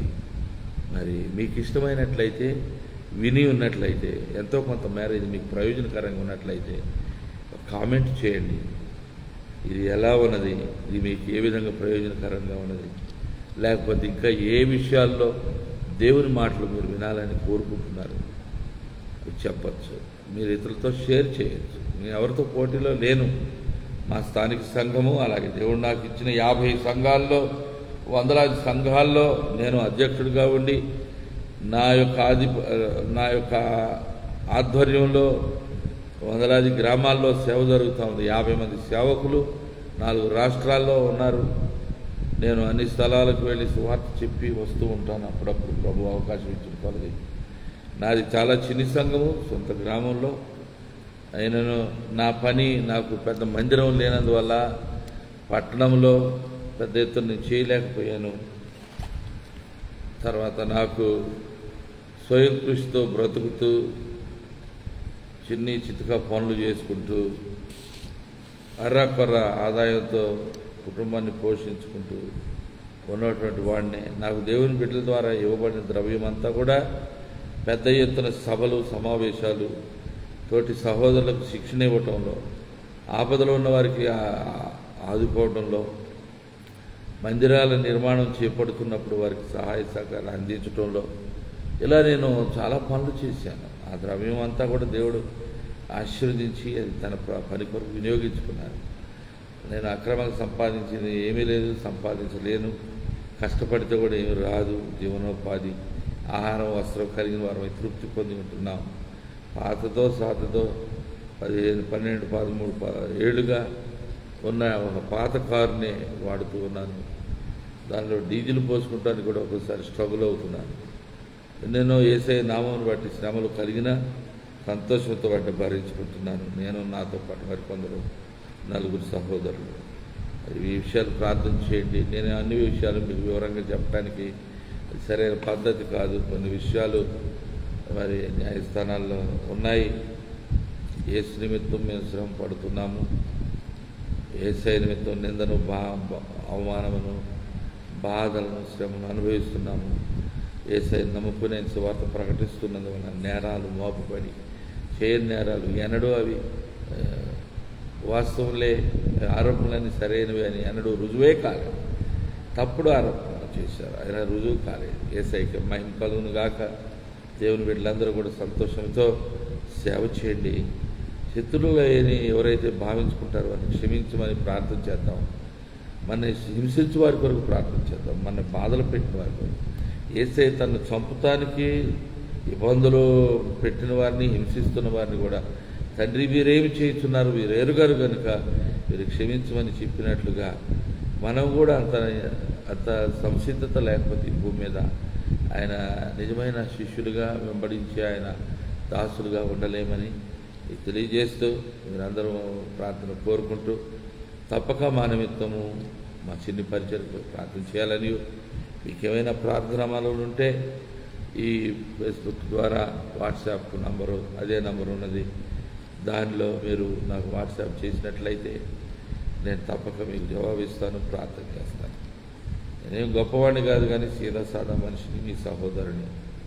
ఎలియా మనవంటి స్వభావం కలిగిన మనుషుడే అయినను అతను పట్టుదల కలిగి ప్రార్థన చేశాడు. ప్రభు కార్యాలు చూడగలిగాడు, మహిమలో చూచాడు. మనం కూడా చూడగలం. మరి ఎందుకంటే నేను ఎక్కువగా ఇప్పటికే దీర్ఘకాలం వాక్యాన్ని మీతో పంచుకోవడానికి, ఈ తలంపులు మీ ఎదురు ఉంచడానికి, ఈ వచనాలు మీకు షేర్ చేయడానికి నేను ప్రయత్నించాను. సహోదరుడు పాస్టర్ దైద యేసుబాబు ఒకవేళ మరి చూడగలిగితే చూసి వీటిని నోట్ చేసుకొని వచనాలు మరి తను కొంత సమాచారం కోరుకున్నాడు. మరి ఆయన గారు తప్పక ఇది ఇతరులతో షేర్ చేస్తారని, అలాగే మీరు కూడా నా ఈ మెసేజ్ని ఇతరులకు ఫార్వర్డ్ చేస్తారని కోరుకుంటూ, మరి ఓర్పుతో, సహనంతో ఈ మాటలు వింటున్నందుకు, నా కొరకు ప్రార్థన చేస్తున్నందుకు, నా అత్యంత అల్పుడను దీనుడైన నా ఎడల దేవుని దాసుడిగా మీరు ఇచ్చిన ప్రేమ గౌరవాలను బట్టి కూడా మీకు వందనాలు. యేసయ్య నామములో మీకు కృతజ్ఞతలు తెలియజేస్తూ నా ఈ మాటలు ఇతరుతో ముగిస్తున్నాను. కృప కలిగిన మా దేవా, నీ బిడ్డలను ఉద్దేశించి ఇది ఏ ఫలానా వ్యక్తికో కాదు, ఎవరిని నీవు ఉద్దేశించితే, ఎవరికి నీవు అనుమతిస్తే అట్టి వారు అందరూ చూడటానికి, వినడానికి, మరి మా సహవాసంలో ఉన్న 50 మందిలో తెలుగువారు ఉన్న మరి 22-23 మంది అయా తప్పక వాటిని చూసినట్లు, సంఘాల్లో వాటిని షేర్ చేయనట్లు, ఇంకా ఇతరులతో వీటిని పంచుకున్నట్లు, భక్తి శ్రద్ధలతో నీ సేవలో తరించినట్లు సహాయం చేయండి. లోకమైతే నశించిపోతుంది, యుద్ధాలు చెలరేకుండా ఆపండి, కొంతకాలం పాటు శాంతిని, సమాధానాన్ని ఇస్తే ఇంకా స్వార్థ విరివిగా ఏ ప్రదేశాల్లో ప్రకటించబడనై ఉన్నదో మీ సంకల్పంలో అట్టి ప్రదేశాలన్నింటిలో దాన్ని మారుమరోగునట్లు చేయండి. శత్రువులుగా ఉన్నటువంటి వారిని మార్చండి, వారిని మిత్రులుగా చేయండి, వారికి మృదు స్వభావం కలగచేయండి. మా ప్రీతమ భారతదేశాన్ని ఆశీర్వదించండి. ఈ సేవలతో శ్రమలు పడుతున్న మా తోటి సహోదరులు అందరినీ కూడా వారి వారి కుటుంబాలని కాచి కాపాడి పోషించండి. అనారోగ్యములను గద్దించి స్వస్థత దయచేయండి. గృహములు పూర్తి కాని వారికి గృహములు పూర్తి చేయడానికి నాతో సహా మా అందరికీ కృప చూపండి. వస్త్రాలు, అన్నము, ఆహారము, నాయన శరీర ఆరోగ్యము కలుగచేయండి. పరిచర్యలో తగిన నైపుణ్యము, శ్రద్ధ, ఆసక్తి, ఆరోగ్యము, ఉత్సాహంతో నీ పరిచర్య ముందుకు తీసుకెళ్లే ధన్యతను దయచేయండి. స్థానిక సంఘాలను ఆశ్రయించండి. విధవరాలను, దిక్కులేని పిల్లలను జ్ఞాపకం చేసుకోనండి. భారతదేశాన్ని అయా ఉభయ సభలను అయా మరి ఉన్నతమైన ఎగువ సభ, దిగువ సభ అయా మరి అక్కడ ఉన్నటువంటి ప్రజాప్రతినిధులను, రాష్ట్రాల్లో ఉన్న ప్రజాప్రతినిధులను, గవర్నర్లను, ముఖ్యమంత్రులను, అయా మంత్రివర్గాలను, మా త్రివిధ దళాధిపతులను, ప్రీతమ భారతదేశంలోని ప్రతి ఒక్క పౌరుడిని, అయా సరిహద్దుల్లో నివాసం ఉంటున్న ప్రజలకు సరిహద్దులలో నెమ్మదిని, సమాధానమును దయచేయమని, యుద్ధముల పోరాటమును అణిచివేయమని, ఆశీర్వాదము దయచేయమని, భారతదేశమును దీవించమని, మిగిలిన ప్రదేశాల్లో కూడా నీ ప్రజలు అందరూ నీ ప్రజలే కనుక ఒకరిపై ఒకరు కొట్టుకొని చచ్చిపోకుండా, రక్తము చిందించకుండా నీవు కొంతకాలం పాటు నీవు కృపరిస్తే నీ స్వార్థ విరిగా ప్రచురించబడుతుందని ఆశతో అడుగుతున్నాం. ఆయన నీకు తెలియనివి ఏమీ లేవు ప్రభా. మేము అడగటం మా వంతు, అనుగ్రహించడం మీ వంతు. సహాయం చేయండి. దూరదేశంలో మా కుమారుని దీవించండి. మీ దాసురాలు నా భార్య పుష్పకుమారిని ఆశీర్వదించండి. అలసిపోయి నాయన అనేక రకాలైన పనులు చేసి ఉన్నందువల్ల ఈ దాసురాలు ఇప్పటివరకు మేలుకొని లేదు, కానీ చెప్పిన మీ దాసురాలు దర్శించి ధైర్యం ఇచ్చి ఆదరణ, స్వస్థతను దయచేయండి. ఆయన లక్షల బంధువర్గము ఆయా సంఘ బిడ్డలను, విశ్వాసులను చేరదీసి నడిపించండి. బాధల్లో, శ్రమల్లో ఉన్న వారిని ఆదరించి ఓదార్చండి. నీ సంపూర్ణ సత్యంలోనికి నడిపించండి. నిన్ను నిర్లక్ష్యంతో నీ సేవలో పాల్గొనని వారిని మన్నించి క్షమించి ఆయా ప్రమాదంలో వారు పడకమునిపే, భయంకరమైన శిక్షావిధికి గురి కాకమునిపే జీవం కలిగిన దేవుని వైపు వారు ఆకర్షితులై పరిశుద్ధమైన వెంబడించుటకు నీ మార్గమును వెతికి వెంటాడున్నట్లు, ఇరుకు మార్గంలో సాగిపోయినట్లు, నీ సత్యమును అనుసరించి నడవలని తీర్మానంతో వారు ఉండునట్లు కృప దయచేయండి. హైదరాబాద్లో మా గృహమును, రామనగర్లో మా గృహమును ఆయా మాకున్న సమస్తమును మీరు కాచి కాపాడండి. అనగామల బంధువర్గము వారి పిల్లల్ని, సంతానం అంతటినీ ఆశీర్వదించండి. మా అత్తయ్య గారు అనబడే మా తాతగారి నాయన మరి 7 కుమారులు, 20 కుమారులు, వారి అందరి సంతానం, మానవులు, మనవరాడు, మానవుల్లో వరకు ప్రతి ఒక్కరిని మీ దీవులతో నింపి సహాయం చేయమని మనవి చేస్తున్నాం. రామనగరం గ్రామాన్ని ఆశీర్వదించి అన్ని సంగమంలోని ప్రజలను సమాధానంతో నీ సేవ చేయటానికి, సత్యమును అనుసరించి నీతిగల జనులుగా వారు ఉన్నట్లు, నీ వాక్య ప్రకారం నడుచుకొని ఉన్నట్లు కృప దయచేయమని అడుగుతున్నాను. ప్రతి ఒక్కరిలో ఆత్మ అభిషేకమును దయచేయండి. సత్యమును ప్రేమించు హృదయం దయచేయండి. అపాది క్రియలను లయపరచండి. నీ బిడ్డలు నిన్ను నీ వైపు చూచి ముఖములెత్తుకొని సిగ్గుపడక నీతో వెంబడించుకుంటూ, నీ ఆనందించుకుంటూ, నిన్ను స్తుతించుచు జయధ్వానములు నీ జయఖ్యాతనం ఎత్తుకుని ఈ ప్రీతమ భారతదేశ శ్రేయస్సు కొరకు, ప్రజల కొరకు, ఈ దేశ సౌభాగ్యం కొరకు మేమందరం ప్రార్థించి పట్టుదలతో నీ పాదాల సన్నిధిలో నీ వెలుగును ప్రకాశించినట్లు మేమందరం రుజువర్తనులుగా ఉండి ఈ దేశ ప్రజలను హృదయపూర్వకంగా ప్రేమించినట్లును, వారు మాపై మోపే నేరారోపణలన్నింటినీ అవి వాస్తవాలు కాదని వారు తెలుసుకున్నటకు మాకు ఓర్పును, సహనమును, దీర్ఘశాంతమును దాయిచేయమని పోరాటం అరికట్టము రాజ్యాంగబద్ధముగా ప్రజలందరూ ఆలోచించినట్లు నాయన ఈ భారతదేశంలో గొప్ప పేరు ఉన్నది. ఎన్నో ఇతర మతాల వారు ఇక్కడికి వచ్చినా కూడా అన్ని మతాలను గౌరవించి ప్రేమించిన చరిత్ర భారతదేశానికి ఉన్నది. ఇంత ఉన్నతమైనటువంటి సంస్కారవంతులైన భారతీయ ప్రజలు, దీనికున్న వారసత్వము, దీనికున్న చరిత్ర, అనాది కాలము నుండి దైవ భయము, మనుషుల ఎడల నాయన వారు ఏదో తెలుసుకోవాలని ఆ సారాంశం ఏదో తెలుసుకొని ఈ భారతదేశంలో ఈ పుణ్య గడ్డగా, పుణ్య భూమిగా దీన్ని పేర్కొంటూ ఉన్నారు. అయితే నీవే వాస్తవాలన్నీ నీ ప్రజలకు తెలియజేసి పరస్పర ద్వేషములో ఏమీ లాభం లేదని, అది సర్వోన్నతుడైన దేవుని దృష్టిలో నేరమవుతుందని, పాపం అవుతుందని, దేవునికి ఇష్టము కాదని, అందరూ ఐకమత్యంతో శాంతియుతంగా సహజీవనం చేయటమే పరలోకపు తండ్రిగా ఉన్న దేవుని యొక్క ఉద్దేశమని, ఆ రీతిగా సమాధానమును ప్రజలు వెతికి వెంటాడున్నట్లు భారతదేశమును ఐక్యపరచడం, విభజింపబడిన ప్రజలు, శ్రమను అనుభవించున్న ప్రజలు, ఏళ్ల తరబడి అణిచివేయబడిన ప్రజలు అయ్యా నీ వెలుగులోనికి వచ్చి నీ సత్యములో ప్రతిష్ఠించబడి స్వేచ్ఛా స్వాతంత్ర్యాలు కలిగి అనవస్త్రములు కలిగి దిక్కు దశ లేని పిల్లల పట్ల ఇతరుల పట్ల జాలి కలిగి ఉండడానికి ప్రపంచు మరి అట్టి గొప్ప చైతన్యము, అట్టి గొప్ప ఆలోచన అయా రాజకీయ పక్షాలు ఒకరినొకరు ద్వేషించుకొని అవమానించుకొని నేరాలకు పాల్పడుతున్నారు. అందరూ కూడా సంయమనముతో దైవ సంకల్పం ప్రకారం సాగిపోవు కృపా ధన్యతను దయచేయాలి. జీవం కలిగిన యేసు పరిశుద్ధనామమున ఈ ప్రార్థన మనవులు మీకే సమర్పించి మిక్కిలి వినయముతో అడిగి వేడుకొని ప్రార్థిస్తున్నాము మా పరమ తండ్రి. Amen. Amen. Hallelujah. Praise the Lord. అందరికీ చాలా వందనాలండి. నా హృదయాన్ని దేవుని వివరించాను.